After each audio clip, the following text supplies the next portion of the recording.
चलिए आज हम जानेंगे ग्लोबल वार्मिंग के बारे में, यानी वैश्विक तापन के बारे में। इसे ग्रीन हाउस इफेक्ट के रूप में भी जाना जाता है। तो चलिए देखते हैं, समझते हैं कि यह ग्लोबल वार्मिंग कैसे बढ़ता है और ये मानव को कैसे प्रभावित कर सकता है और इसके बचाव के क्या उपाय हो सकते हैं। तो चलिए देखेंगे, हम यहाँ पर इस फिगर के माध्यम से समझेंगे कि ग्लोबल वार्मिंग वास्तव में क्या चीज है। तो ग्लोबल वार्मिंग जब सूर्य की किरणें पृथ्वी पर पड़ती हैं, इस तरह से सूर्य की किरणें पृथ्वी पर पड़ती हैं। पृथ्वी पर सूर्य की किरणों के आने के बाद पृथ्वी कुछ किरणों को अवशोषित कर लेती है, यानी धारण करने के बाद इसे धारण कर लेती है, फिर कुछ भाग को परावर्तित कर देती है। इस तरह से ये किरणें परावर्तित हो रही हैं। जब किरणें परावर्तित हो जाती हैं और ऊपर की ओर जा रही होती हैं, तो वायुमंडल के निचले सतह पर स्थित कुछ गैसें रहते हैं। यहाँ पर कुछ गैस यहाँ पर स्थित रहते हैं जो भारी गैस होते हैं। इनमें कार्बन डाइऑक्साइड, मीथेन, जलवाष्प,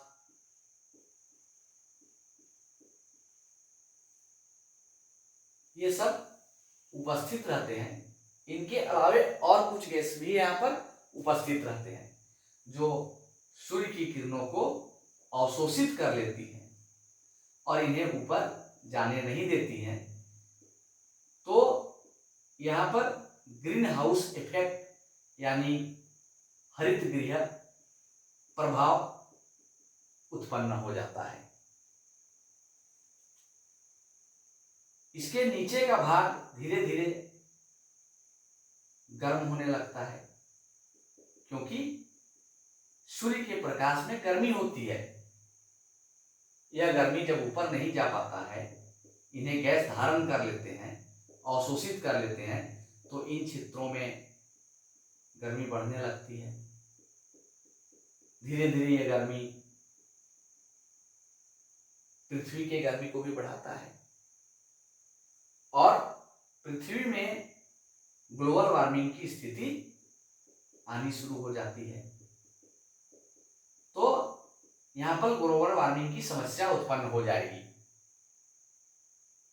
इस तरह से यहां का ताप अत्यधिक बढ़ जाएगा। तो यही है ग्लोबल वार्मिंग, यानी पृथ्वी के औसत ताप में वृद्धि होने को हम ग्लोबल वार्मिंग कहते हैं। वास्तव में पृथ्वी का औसत ताप 14 डिग्री सेंटीग्रेड है, लेकिन वर्तमान में यह गर्मी धीरे धीरे दिन प्रतिदिन बढ़ती जा रही है। तो औसत तापमान में काफी वृद्धि हो रही है। अब इसके बढ़ने के क्या कारण हैं और इनमें किसकी भूमिका है, इसको समझेंगे। तो बढ़ने के कारण में हम देखें कि इन गैसों का, जैसे जलवाष्प, कार्बन डाइऑक्साइड, मीथेन, ऐसे गैस वायुमंडल में उपस्थित हैं। लेकिन ये गैस बढ़ रहे हैं कैसे, इसको समझना होगा। इसमें किनकी भूमिका है, ये समझना होगा।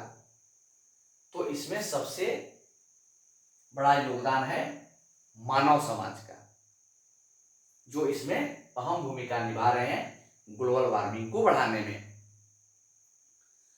मानव पेड़ों की अत्यधिक मात्रा में कटाई कर रहे हैं, फलस्वरूप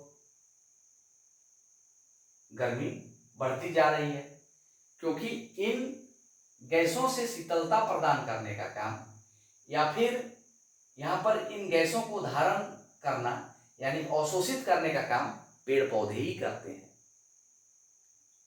लेकिन पेड़ पौधे तो काटे जा रहे हैं, साथ ही साथ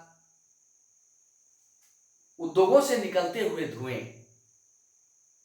इसमें अहम योगदान निभाते हैं इन गैसों को बढ़ाने में। गाड़ियों से निकलते हुए धुएं, इनका भी योगदान है।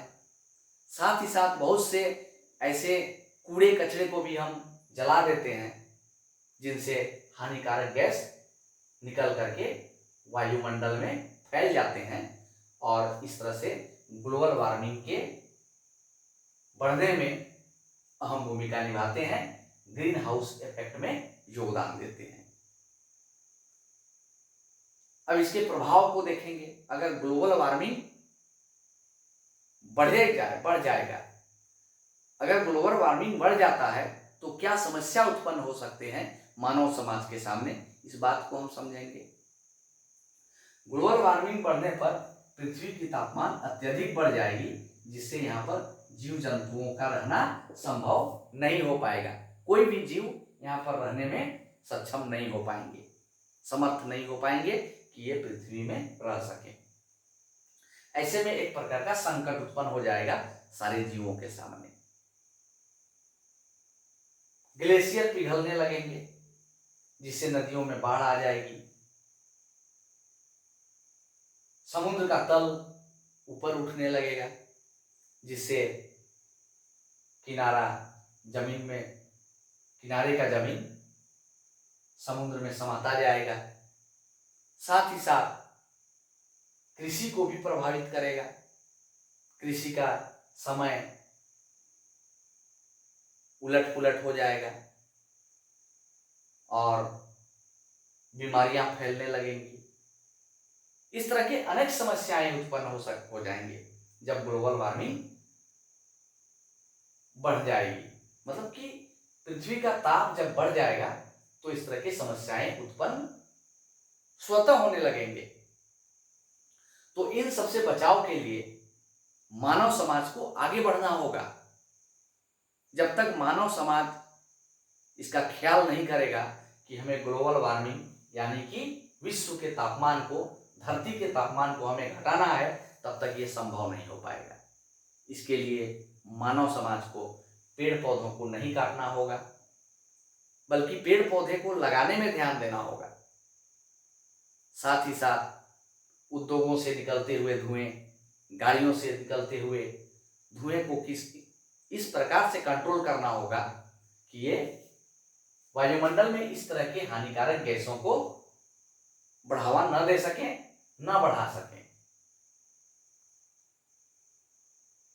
तो फिर इस तरह से हम इस समस्या से, ग्लोबल वार्मिंग की समस्या से निजात पा सकते हैं। तो चलिए, यही था ग्लोबल वार्मिंग यानी वैश्विक तापन, जो मैंने आप लोगों के सामने रखा, आप लोगों को बताया। तो चलिए, आज के वीडियो में हम इतना ही लेते हैं। आगे इस तरह की जानकारी लेने के लिए हमारे चैनल के साथ जुड़ते रहें, हमारे चैनल के साथ बने रहें। धन्यवाद।